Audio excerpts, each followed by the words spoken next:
President Trump speaking out during closing arguments at his civil trial today in New York City. Potentially hundreds of millions of dollars in penalties and the Trump Organization's ability to do business in New York are both at stake. Bradley Blackburn breaks down what happened inside that courtroom today.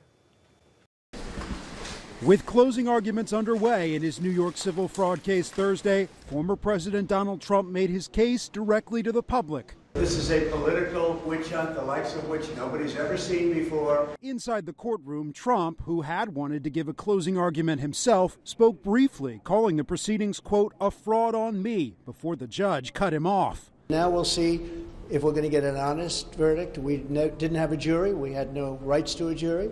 New York Attorney General Letitia James brought the case, accusing Trump and his company of financial fraud by inflating the values of its real estate properties in order to get better loans.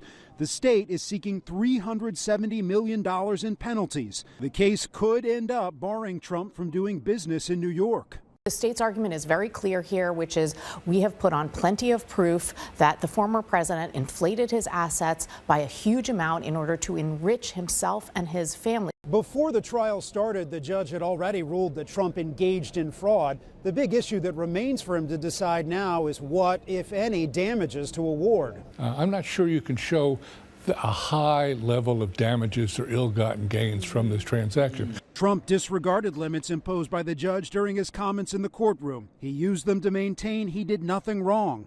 We're a very innocent company. We did everything right.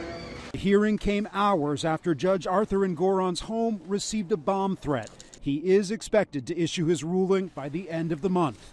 Bradley Blackburn, CBS News, New York.